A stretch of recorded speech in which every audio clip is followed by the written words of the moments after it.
Aujourd'hui dans le podcast AWS en français, un retour d'expérience et l'évolution de la stratégie FinOps au sein du groupe Nexity, le premier groupe immobilier de France.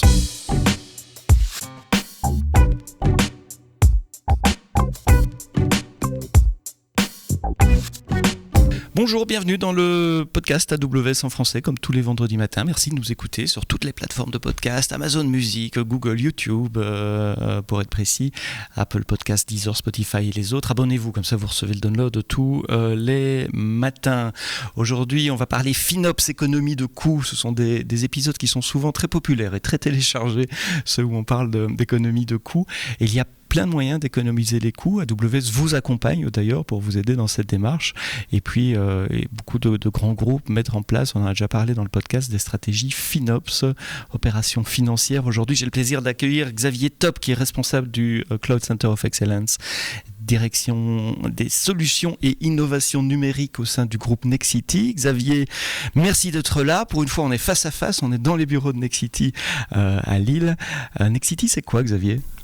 Oui, bonjour Sébastien. Alors, Nexity aujourd'hui, c'est une entreprise qui est les premiers promoteurs immobiliers de France. Son but est d'agir au cœur de la ville et au cœur de la vie des Français, en restant attentif aux évolutions sociales et économiques. Il a pour but de concevoir des lieux où on vit mieux, ensemble.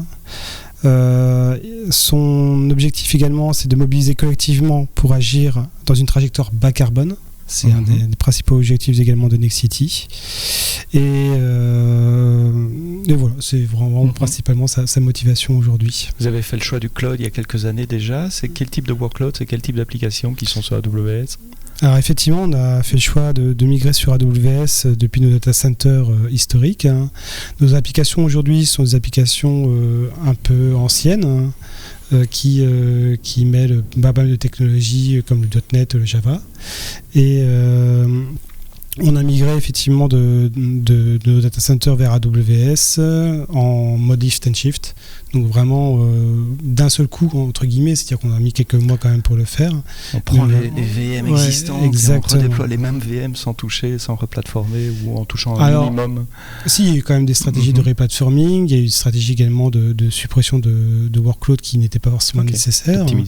D'optimisation. Après, effectivement, on en parlera peut-être après, on a fait en sorte que la migration se passe bien, c'est-à-dire que la partie effectivement FinOps on a quand même fait des efforts pour avoir la bonne target, la bonne cible en termes de dimensionnement, mais effectivement on a essayé de faire sécure, on va dire ça comme ça, pour pouvoir migrer correctement nos workloads et prendre le minimum de risques possible au moment de la transition. C'est intéressant, ça veut dire que dès le début vous aviez déjà pensé à une stratégie FinOps, dès les débuts de la migration vers le cloud, c'est pas quelque chose qui est venu après?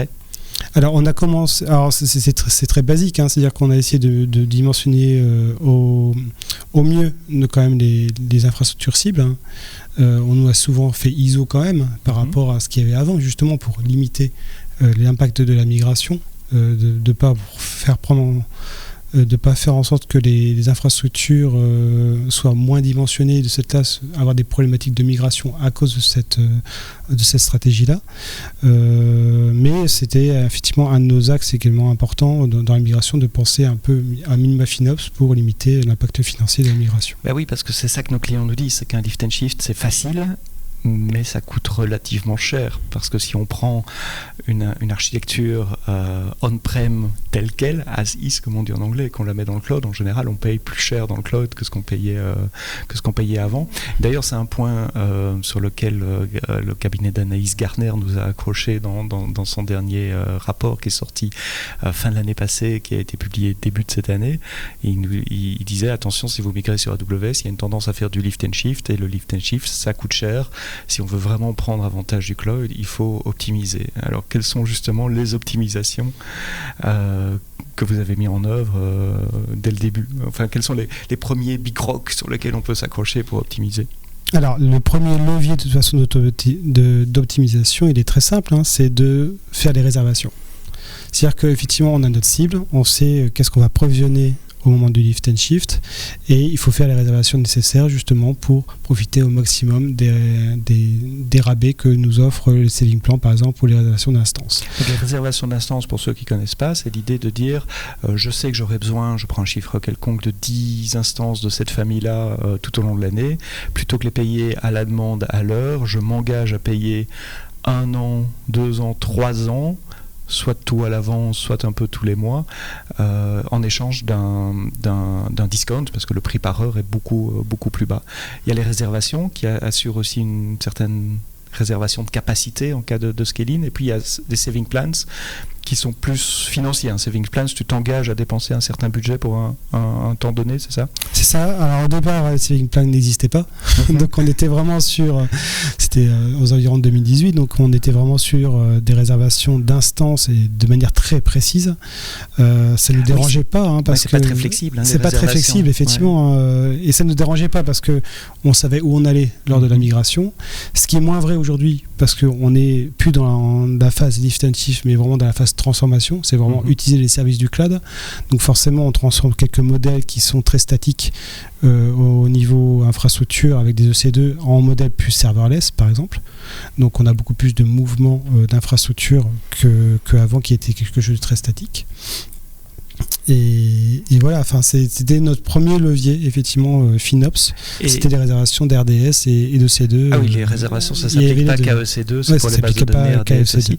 Et pourquoi les saving plans sont plus flexibles ? Parce qu'ils ne sont pas liés à une catégorie d'instances spécifique. C'est pour tout le compute, donc aussi bien EC2 que Lambda, que CS, etc. Oui, alors il y a deux types de saving plans. Il y a le saving plans, effectivement, compute, sur laquelle on a un discount beaucoup moins important, mais qui permet quand même de faire du discount. Là, c'est un petit peu de la réservation d'heures pour des infrastructures dont on ne sait pas mettre vraiment dans un saving plan particulier. Et après, on a des stratégies, on a mis en place des stratégies effectivement pour avoir des saving plans sur des types d'instances qu'on utilise fréquemment. Alors c'est des instances généralistes, hein, c'est du T3, c'est du T2 anciennement, c'est du C4, C5. Voilà, on a mis en place un certain nombre de saving plans au cours de l'année pour pallier justement à la flexibilité de nos workloads, faire en sorte qu'on corresponde bien, qu'on ait un discount par rapport à l'évolution de nos workloads. Et question piège, est-ce que de tête comme ça, tu as une idée du pourcentage économisé avec les reserve instances et les saving plans ? Alors c'est une bonne question piège. C'est pas grave. Non, j'ai pas forcément tous les chiffres. Mais ça peut être substantiel, ça peut être 20-30% sur la partie compute, hein, pas sur la totalité de la... Exactement, et c'est un levier qu'il faut prendre en compte, parce qu'en fonction de typologie d'instance qu'on prend, on peut avoir effectivement alors ça dépend, il y a un grand écart entre Windows et Linux par exemple, où Linux est beaucoup plus intéressant en termes de saving plan que Windows, parce que Windows on doit embarquer le prix de la licence, exactement. Donc le discount est moins important, mais au niveau des saving plans, on avait effectivement, on faisait en upfront, c'est-à-dire vraiment, on payait vraiment à l'avance les choses, hein, et on faisait une partie saving plan de compute, une partie saving plan vraiment dédié à un type d'instance. Ce qui est intéressant avec les saving plans, c'est le FinOps, c'est que c'est de l'ingénierie financière pure. Il n'y a absolument aucun changement technique à apporter à l'architecture. Il ne faut même pas arrêter ces instances ou quoi que ce soit. On achète le saving plans ou on achète les reserve instances et automatiquement le nouveau prix s'applique sur la facture. Donc ça, c'est les premières optimisations. Il y en a eu d'autres. Il y en a eu d'autres par la suite, effectivement. On a fait une stratégie qu'on a appelée Gros Caillou. Big Rocks. Big Rocks, comme tu dis. Très à la mode pour le moment. Parce que justement, dû à notre lift and shift, on avait pas mal on a migré d'un point A à un point B sans pour autant tout optimiser. Donc on avait beaucoup de data stockée sur du S3, on avait beaucoup d'instances qui étaient là, mais comme c'était du legacy, on ne savait plus trop à quoi elles servaient. Si c'était vraiment utilisé, mais en tout cas il fallait quand même les migrer parce que voilà, il y avait certainement un besoin quelque part, hein. Et on a également regardé un petit peu on a essayé de voir comment optimiser nos petites instances pour qu'ils soient vraiment en correspondance avec nos besoins. C'est-à-dire que par exemple on avait peut-être provisionné du T3X large par exemple pour assurer la migration, et on se rend compte effectivement qu'on prend que 10% du processeur et que finalement peut-être qu'une large ou même une médium des fois est largement suffisant. Est-ce que la visibilité qu'apporte le cloud est un facteur Je m'explique, quand vous tournez on-prem, vous n'avez peut-être pas les mêmes visibilités sur les taux d'utilisation, les taux de CPU, machine par machine, enfin machine virtuelle par machine virtuelle, alors que dans le cloud, vous l'avez. Est-ce que ça aide à cibler, à dire tiens, ça sert à rien, ou c'est surdimensionné? Alors, c'est une question qu'on répondra certainement plus tard avec la nouvelle stratégie 2023 Nexity en termes de finance, mais il est vrai qu'il faut se servir des outils que propose AWS. C'est-à-dire que AWS propose un certain nombre d'outils qui nous permettent justement d'avoir une visibilité sur nos coûts sur AWS. C'est notamment le Cost Explorer. C'est notamment AWS Budget, c'est notamment aussi Cost Anomaly Detection qui vraiment est capable de détecter une anomalie de coût sur une période déterminée. Et tous ces outils-là, effectivement, nous aident à comprendre nos coûts, comment ils sont répartis, que ce soit par business unit ou que ce soit par typologie ou par type de service. Et il ne faut aussi pas hésiter à prendre d'autres outils. On avait un autre outil également qu'on avait provisionné pour avoir une vision un peu plus transverse et un peu plus intelligente, qu'on a abandonné par la suite par un autre outil encore que AWS a fait, mais de manière un peu plus informelle. On en parlera tout à l'heure. Mais voilà, il ne faut pas hésiter à utiliser ces outils qui vous aident à comprendre vraiment comment sont répartis les coûts en fonction de vos applications qui sont hébergées dessus. Alors, il n'y a pas que le compute, il y a le stockage aussi. Vous avez pu optimiser S3 et EBS. Ah oui, alors sur la partie S3, c'est vraiment quelque chose qui est flagrant, c'est que on s'est contenté effectivement de faire le lift and shift, de stocker nos données sur S3 ou sur des EBS, sauf que après il a fallu travailler la pertinence des données, c'est-à-dire que des données qui ont, des backups de bases de données par exemple, qui étaient là avant sur le data center, qui on a migré faute de mieux sur AWS, il faut se rendre compte que est-ce que c'est utile, pas utile, donc il faudra les supprimer. Les données qu'on fait également, qu'on héberge sur les buckets S3 au niveau applicatif, ça peut être des logs, ça peut être plein de choses, ça peut être des fichiers temporaires, il faut savoir les nettoyer, parce que par définition sur un bucket S3, c'est retenu, c'est versionné, etc. Donc il faut mettre en place ces lifecycle policy adéquates en fonction de vos besoins. Ça implique travailler avec le métier aussi et la conformité légale peut-être pour savoir ce qui peut être effacé, ce qui doit être conservé. Alors si on est sur purement des éléments techniques, on n'a pas forcément de parler légal. Si on parle vraiment sécurité et légal, effectivement, il faut le travailler, les backups, il faut le travailler également avec l'équipe sécurité et l'équipe également qui est en charge des données personnelles également. Et donc les lifecycle policies sur S3, ce sont des policies qu'on définit au niveau de la console ou par code évidemment, qui permettent d'effacer automatiquement ou d'archiver automatiquement ou déplacer sur des tiers de stockage moins chers les données froides en quelque sorte, les données dont on n'a plus besoin. Et on parle d'économie en milliers de dollars là. Oui, effectivement, on s'est rendu compte effectivement qu'on gardait trop de données. Donc on a fait plus de $5 000 d'économie par mois, effectivement. C'est pas négligeable sur la partie vraiment stockage de données sur S3 notamment. Et alors un truc qui m'étonne toujours, c'est les volumes EBS non attachés. Comment est-ce qu'on en arrive à avoir beaucoup de volumes EBS non attachés ? On en arrive c'est parce qu'on a des process certainement de décommissionnement qui n'étaient pas forcément au point à l'époque. C'est-à-dire qu'on a pensé à supprimer le C2 qui ne servait à rien par exemple, mais on n'a pas forcément pensé aux EBS supplémentaires qui étaient rattachés à l'époque, parce que le flag de terminaison n'était pas forcément activé. Donc voilà, il y a AWS Config nous a beaucoup aidé là-dessus pour faire l'inventaire, de savoir ce qui n'était pas rattaché, et on l'avait configuré au niveau organisation pour pouvoir vraiment avoir une vision de ça sur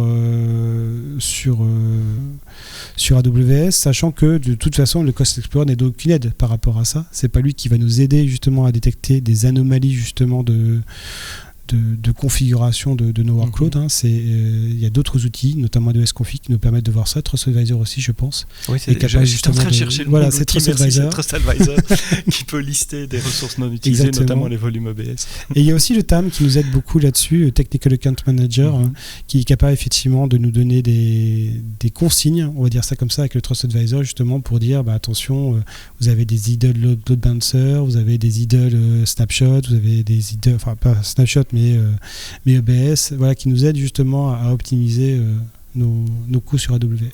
Le TAM, ne cherchez pas dans votre console, c'est pas un service, c'est le Technical Account Manager, comme tu l'as dit.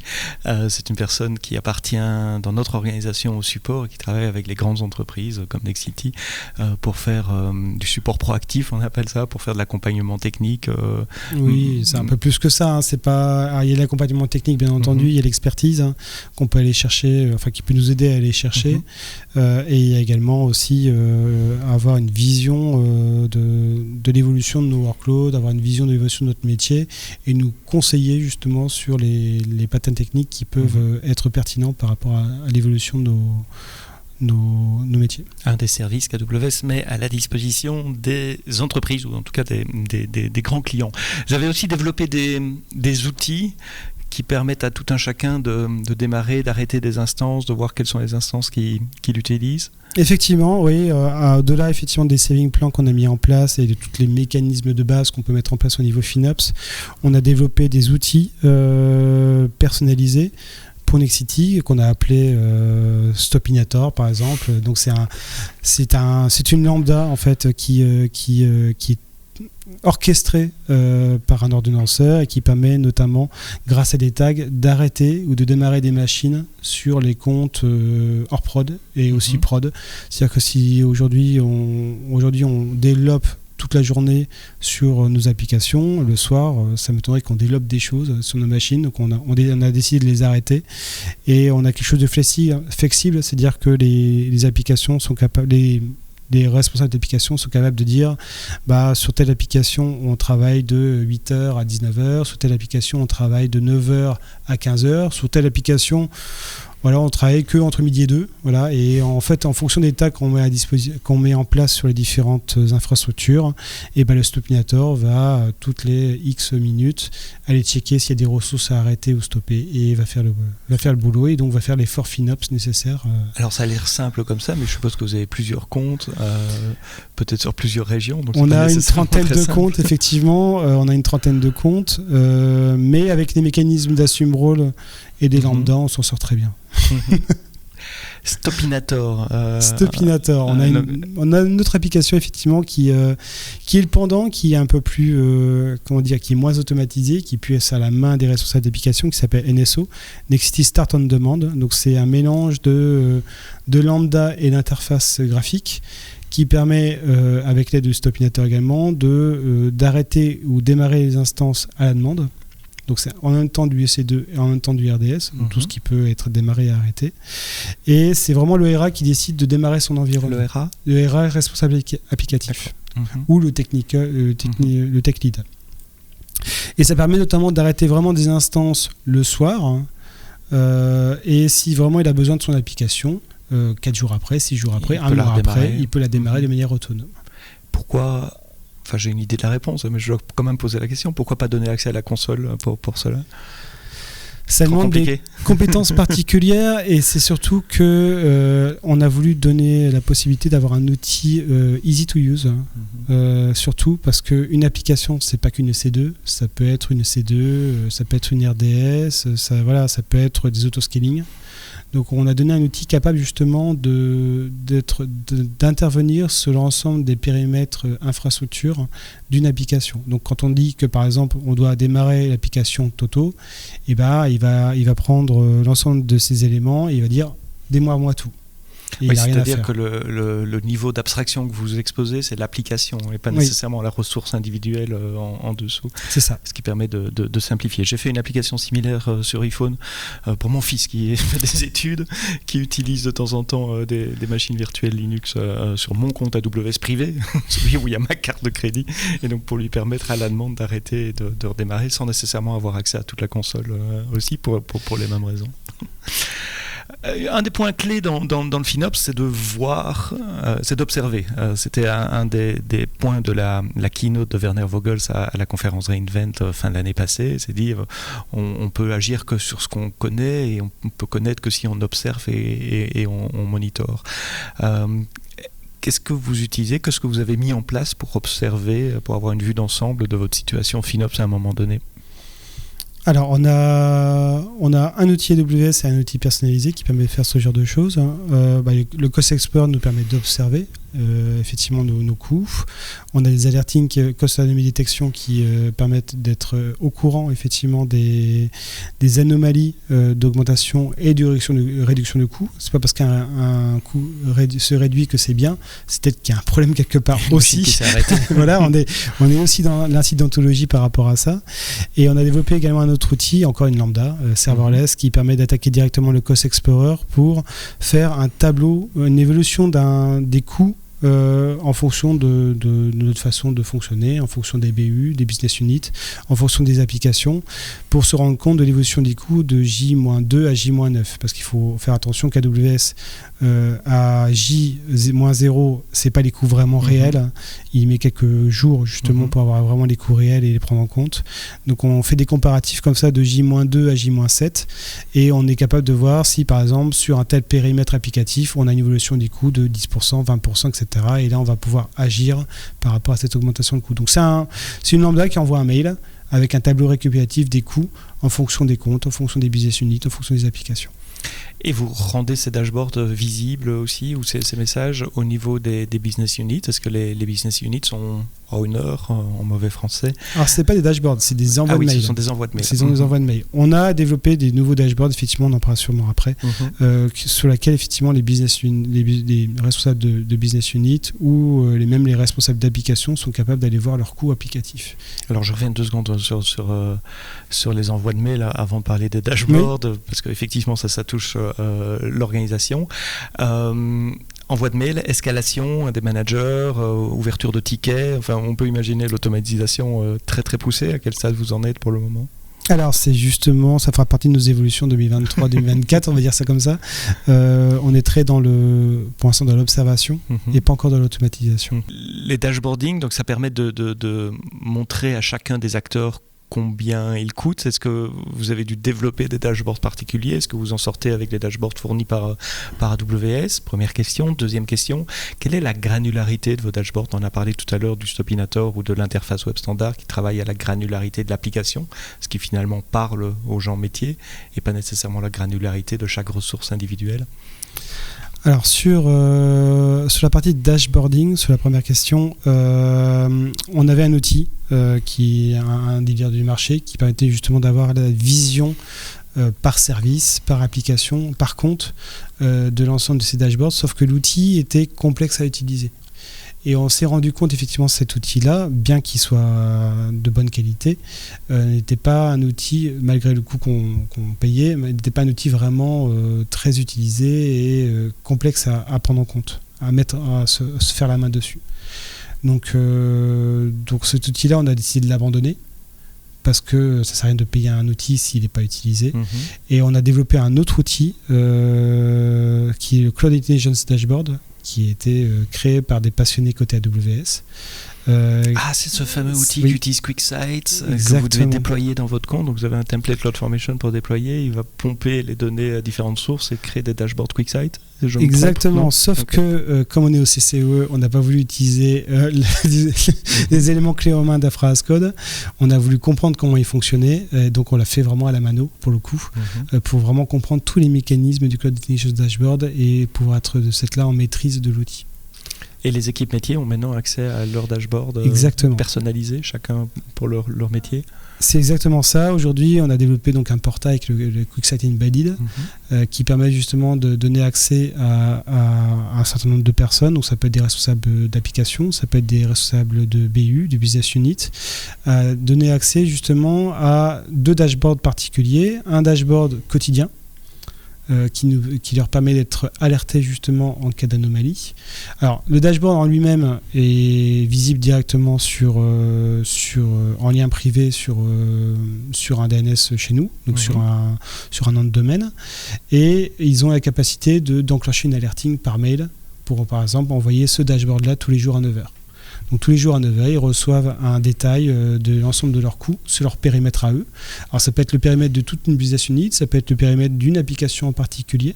et de cette là, ils peuvent suivre de manière quotidienne et donc avoir un rituel FinOps pour dire voilà, l'évolution de mon coût de J-2, encore une fois, J-2 à J-9, c'est 40%, 30%, ou alors on a réduit parce que nos efforts FinOps finalement qu'on a réalisés, ça y est, ils payent. Donc on voit effectivement, on a la satisfaction de voir le moins 10%, le moins 5% sur nos coûts AWS.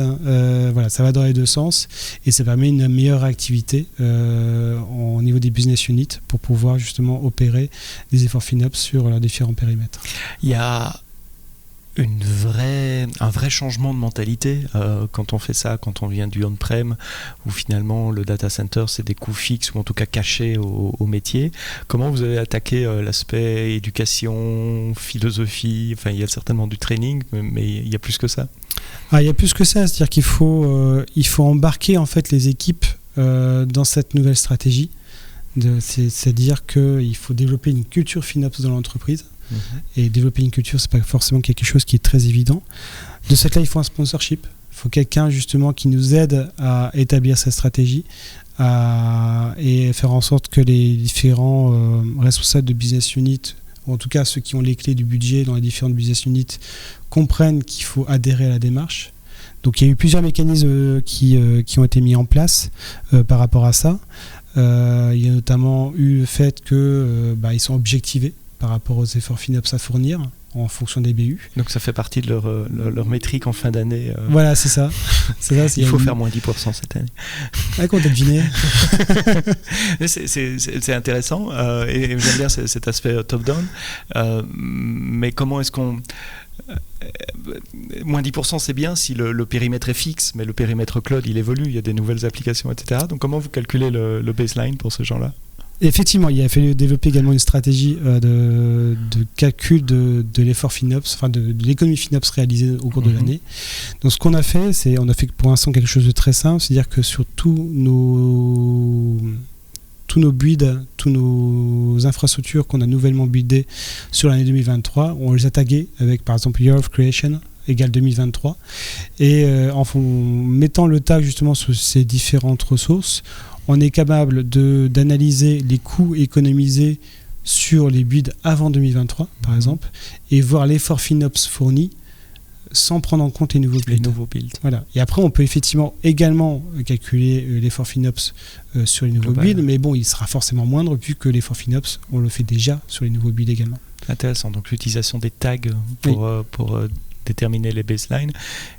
Beaucoup de calculs au niveau reporting. Vous avez une personne dédiée dans l'équipe pour faire ces rapports, pour faire ces calculs? Alors ces rapports sont dans QuickSight aujourd'hui, maintenant, avec le Consolidated Dashboard. Donc on a activé, dans la console AWS, au niveau du Cost Allocation Tag, on est capable d'activer des tags pour que ce soit pris en compte dans le Q-Report. Donc c'est tout ce qui est... C'est un CSV qui permet de récupérer l'ensemble des coûts AWS dans un fichier plat, en CSV. Et de cette là, on a intégré le Year of Creation et ainsi également d'autres tags pour permettre justement d'avoir la capacité d'utiliser en fait ces tags dans QuickSight parce qu'ils sont remontés et de cette là être capable de faire des dashboards par BU, par application, par Year of Creation, et avoir les graphiques nécessaires justement pour montrer les efforts FinOps fournis par les équipes. Je reviens sur la culture, donc formation, partie des objectifs personnels aussi, donc les personnes sont mesurées, sont responsables, sont honneurs de ces métriques-là. Est-ce qu'il y a d'autres moyens que vous avez mis en œuvre pour insuffler cette culture FinOps? Alors la culture FinOps, effectivement, faut la ritualiser, faut éduquer les gens justement à cette stratégie-là, faut les faire comprendre que en faisant telle ou telle action plus ou moins rapidement, on a un effet immédiat ou pas immédiat. Donc effectivement, les responsables de BU sont objectivés par rapport à ça, mais c'est pas forcément suffisant. Il faut identifier dans chacune des équipes concernées ce qu'on appelle un référent FinOps. C'est quelqu'un justement qui va prendre le lead en termes de FinOps, en termes d'opérations financières, dans leur propre business unit ou dans leur propre périmètre. Le CCE ne peut pas tout faire, c'est-à-dire qu'il gère vraiment la globalité des efforts FinOps à fournir. Il peut ne voir que les gros cailloux, et c'est d'ailleurs ça fait partie de notre première stratégie, mais il ne peut pas aller dans le détail. Il ne peut pas aller se dire cette C2-là, effectivement, on remarque qu'elle ne fait pas grand-chose, et on va la passer par exemple d'une M5 2X large à une M5 X large. Mais c'est sans prendre en compte le contexte métier qui va avec. C'est-à-dire qu'il nous faut quelqu'un, effectivement, dans chaque BU qui dit non, cette M5 2X large, finalement, on la garde en 2X large parce qu'à la fin du mois, il y a un traitement qui passe et qui prend vraiment toute la capacité de la machine. Et ça, on ne peut pas forcément le savoir. On n'est pas dans le métier, on ne fait pas les applications pour cette BU-là. Donc, on ne peut pas forcément le savoir.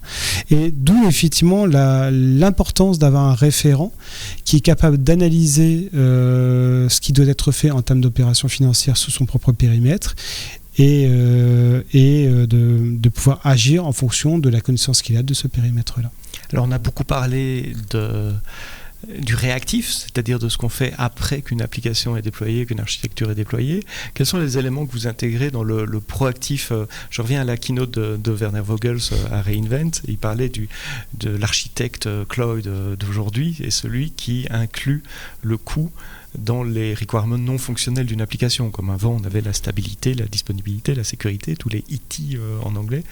Et Werner disait sur scène, cost, ça doit faire partie maintenant des requirements non fonctionnels d'une application. Est-ce qu'il y a un travail en amont aussi sur vos équipes d'architectes, sur les développeurs, pour les conscientiser, les responsabiliser sur leurs choix techniques? Donc effectivement, c'est un de nos objectifs en 2024, c'est de penser justement à des architectures qui prennent en compte le FinOps. Donc on est en train de travailler avec nos architectes là-dessus pour que le FinOps fasse partie des analyses des architectures à mettre en place. On a plusieurs patterns aujourd'hui qui sont chez nous, qui permettent justement d'avoir ces leviers FinOps. On a des patterns serverless, bien entendu. On a des patterns d'auto-scaling avec des applications qui sont complètement stateless, c'est-à-dire par exemple qui évitent de backuper, par exemple, et de pouvoir être remonté très rapidement. Donc ça, c'est un élément super intéressant parce qu'il faut se rendre compte également qu'en termes de FinOps, la partie backup et la partie données coûte énormément en fonction de la stratégie qu'on met en place. Et c'est ce qui nous coûte aujourd'hui le plus, sincèrement. Donc vraiment, la partie stratégie de backup, elle est très importante à prendre en compte dans les leviers FinOps également. Et le but effectivement c'est de penser vraiment pattern plus serverless, ça fait partie de notre transformation pour pouvoir justement être capable de vraiment piller la ressource AWS par rapport à l'utilisation qu'on en fait. Tu as évoqué ce sujet FinOps sur scène dans un événement que nous avons organisé en 2023 qui s'appelait le Tour du Cloud, qui s'était arrêté ici à Lille.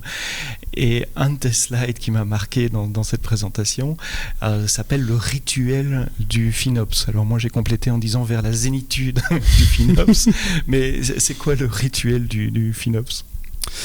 Alors le rituel du FinOps, ça fait partie effectivement de la stratégie FinOps 2023 qu'on a mis en place. Le but c'est de réunir l'ensemble des référents FinOps dans une instance qui dure 1 heure avec le sponsor justement qui est là justement pour challenger les différents référents, pour définir les priorités, pour résoudre des conflits qu'ils soient budgétaires ou autres. Le sponsor il vient du CCOE ? Le sponsor c'est le CTO côté Nexity qui est Laurent Dirson et c'est lui qui a les clés du budget également de AWS, donc voilà, c'est lui qui donne les directives. Et le but de ce rituel, il est très simple, c'est donc de réunir l'ensemble des référents FinOps dans une instance d'1 heure, de parcourir l'ensemble des coûts AWS selon les BU, pour montrer les efforts FinOps à fournir par rapport aux différentes BU, où est-ce qu'ils en sont, est-ce que les efforts FinOps sont payés, etc. On montre également les coûts globaux, pour savoir si la tendance globale des coûts AWS ont tendance plutôt à baisser ou à augmenter. Et s'ils sont augmentés, on essaie de comprendre pourquoi ils ont augmenté. Parce que c'est pas parce qu'une BU baisse son coût qu'une autre BU a pas son coût qui augmente. Donc voilà, on regarde également la tendance globale. Oui, ça peut être bien, ça peut être tout à fait normal d'augmenter les coûts. Il y a plus d'activités, voilà, il y a des nouvelles applications. Des nouveaux projets, par exemple, aussi. Donc voilà, faut pas non plus s'alarmer.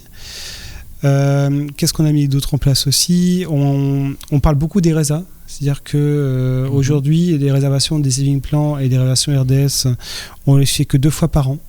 Une fois en décembre et une fois en août.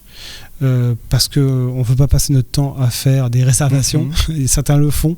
Nous, on trouve que la stratégie n'est pas forcément pertinente, donc on le fait que 2 fois par an et on le fait bien, c'est-à-dire qu'on réanalyse tout le SI pour déterminer effectivement les nouvelles réservations à fournir.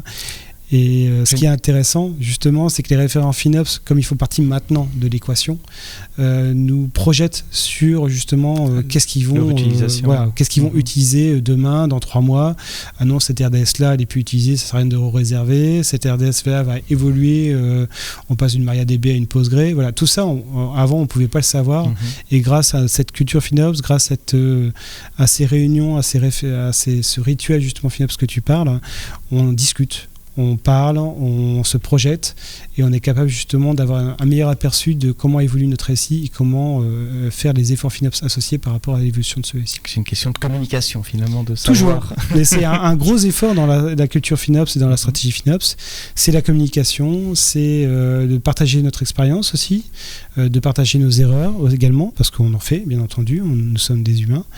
Et le but, effectivement, c'est que il y a deux référents FinOps qui passent dans ce rituel.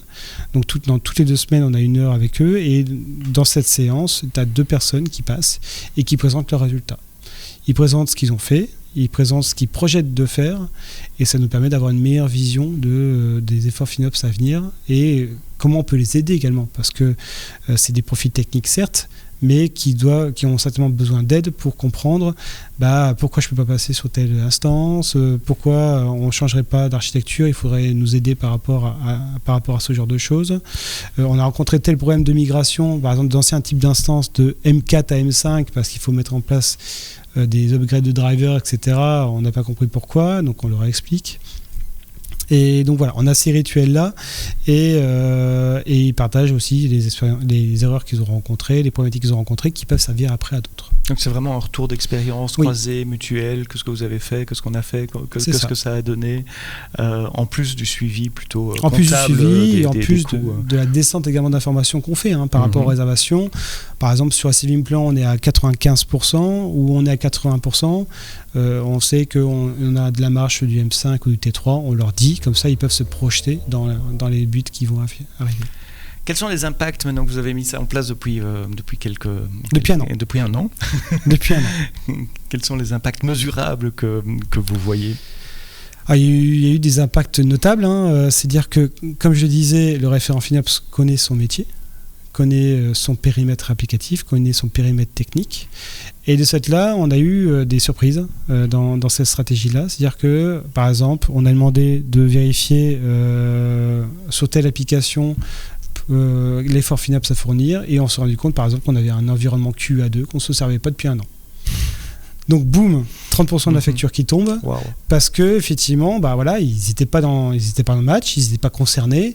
Maintenant, on leur a dit de vérifier, on leur a demandé d'investiguer. Ils ont investigué, ils se sont rendus compte que ça, c'était plus utilisé, ça pouvait être optimisé, ça pouvait être mis sur un autre serveur, et de cette là, on pouvait supprimer une instance. Donc voilà, l'effort finalement collectif paye par rapport à l'effort individuel que faisait avant le CCOE. Et là, je reviens à ce que je disais tout à l'heure, la visibilité qu'on a dans le cloud. Et la facture est un élément de la visibilité aussi, parce que dans un data center on-prem, on peut avoir ce serveur qui traîne, qui est allumé depuis 5 ans, qui ne sert à rien, personne ne va jamais voir, parce qu'il n'y a pas de monitoring, parce qu'il n'y a pas de facture liée. Et puis on n'y touche surtout pas parce que ça marche. On ne sait pas. J'avais une stratégie quand je travaillais dans les data centers et qu'on ne savait plus, on coupait le réseau, on enlevait les prises réseau. Et si personne ne se plaignait après 1 semaine ou 2, on éteignait vraiment. Et puis si encore personne ne se plaignait quelques mois après, on enlevait. C'est la meilleure stratégie. On peut faire la même chose sur AWS aussi. On éteint. Et votre Stopinator fait ça, peut-être aussi éteindre. Mais lui, il éteint encore faut-il identifier, il faut l'identifier. D'autres résultats ? Il y a eu d'autres résultats. On a pas mal optimisé, effectivement, en termes de S3 aussi. On a mis en place les bons lifecycle, par exemple. On a optimisé toute la partie RDS également avec leur concours. C'est-à-dire qu'on a migré toutes nos RDS en Graviton. Donc on fait en même temps du FinOps et du GreenOps. Et du GreenOps en même temps. Exactement. C'est dire qu'on a la même chose à moindre coût. On va dire ça comme ça, parce que Graviton est réputé, comme tu disais ce matin dans ton podcast, plus performant et un peu moins cher. Donc voilà, on est en train de migrer. On a eu des impacts quand même techniques, c'est-à-dire qu'il ne faut pas... quand on migre par exemple sur Graviton, il faut faire attention que nos moteurs de base de données soient à jour. Et donc des fois on avait des moteurs de données qui étaient moins à jour et il a fallu faire les upgrades. Et les upgrades ont des fois un impact au niveau applicatif, c'est-à-dire qu'il faut des fois mettre à jour les paramétrages d'application, les chaînes de connexion, ce genre de choses. Donc voilà, il ne faut pas non plus se dire que c'est magique. Il faut faire attention quand on fait les migrations vers Graviton que les moteurs de base de données soient à jour et que l'impact de cette mise à jour soit bien mesuré. Et que sur RDS ou sur EC2 aussi? Parce que je suppose, tu as dit au début, vous avez beaucoup d'applications Java. Une application Java, ça peut tourner sur Graviton sans aucun changement?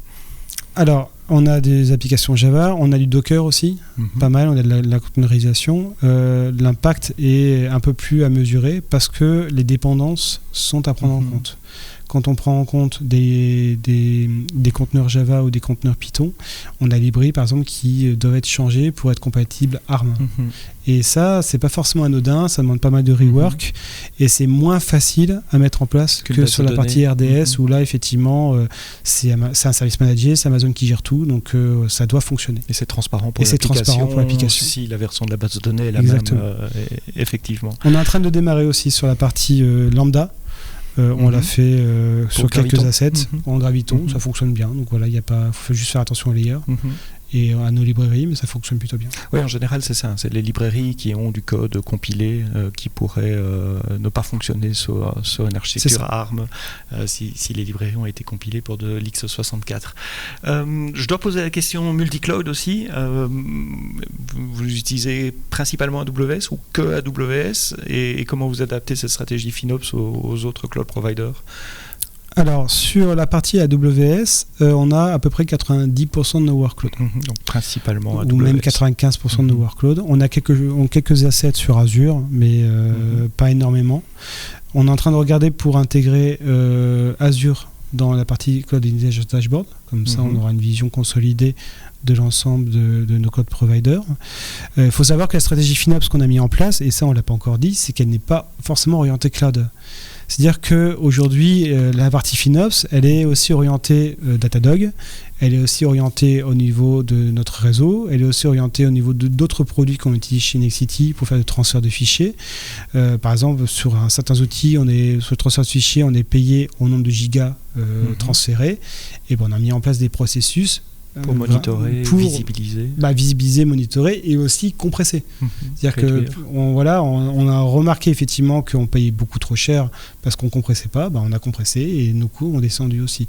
Donc la stratégie FinOps ne doit pas être vue forcément avec la face d'aspect cloud.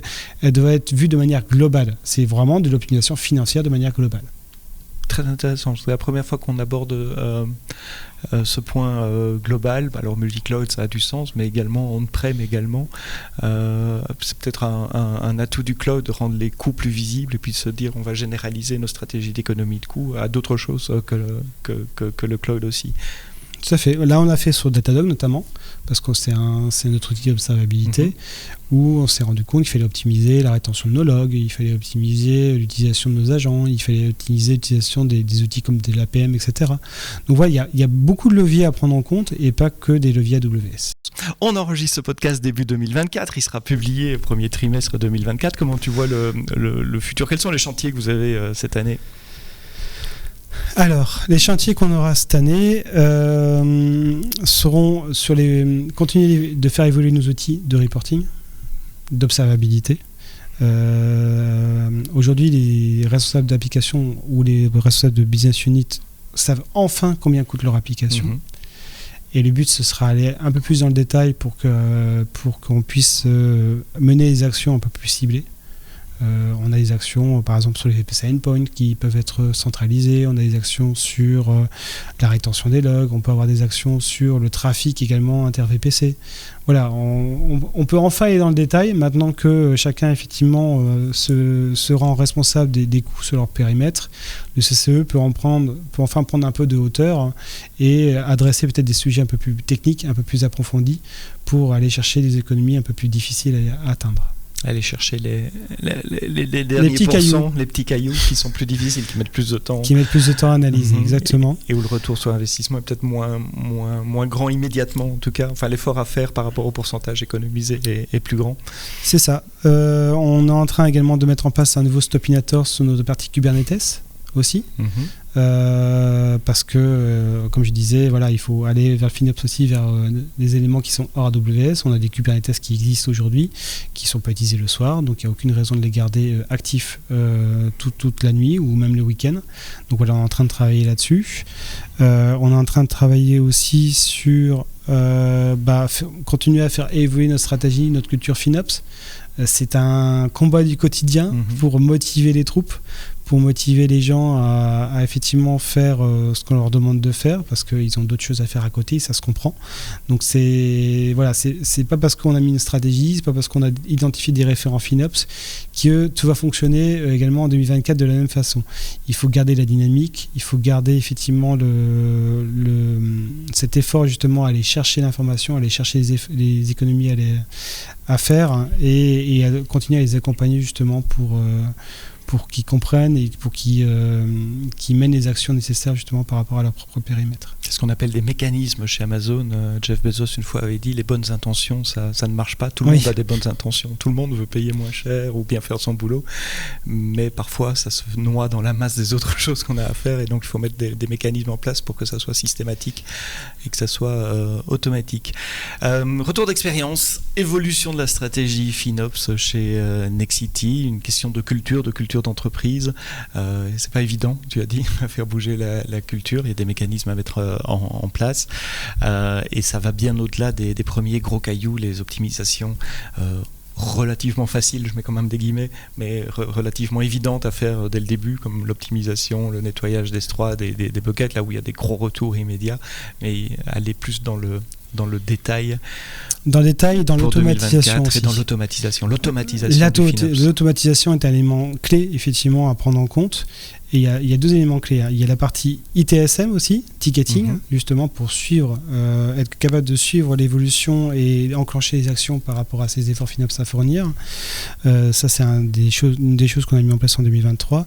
Et là, on est en train d'étudier vraiment d'automatiser, par exemple, agrandir un EBS, ou diminuer un EBS, on peut l'automatiser, changer le type d'instance d'une M5 X large à large, il faut arriver à l'automatiser. On est en train de creuser les différentes stratégies ChatOps, par exemple, c'est-à-dire faire ça depuis Teams, depuis Slack, pour donner justement la capacité à d'autres équipes que les tech leads ou que les SAW à pouvoir agir sur le périmètre avec l'accord justement des personnes concernées. Par exemple, on identifie une machine effectivement qui est en X large, qui ne sert pas à grand chose, qui est au-delà de ses capacités, dont on n'utilise plus sa capacité, moins la capacité qu'on lui donne, et on donnera la légitimité à une équipe de dire, grâce à cette commande dans Teams, de pouvoir diminuer automatiquement cette machine de X large à large, et puis ça va être fait en 5 minutes plutôt que de faire des process longs qui vont durer un mois, parce qu'il ne faut quand même pas oublier que plus on tarde à faire l'action, plus ça nous coûte cher. L'automatisation des process FinOps pour 2024. Oui. Xavier Taub, responsable du CCO chez Nexity. Merci d'avoir répondu à mes questions. Merci à vous d'avoir écouté le podcast AWS en français jusqu'au bout. Et rendez-vous la semaine prochaine pour un nouvel épisode. On parlera des nouveautés des 2 dernières semaines. D'ici là, quoi que vous codiez, codez-le bien.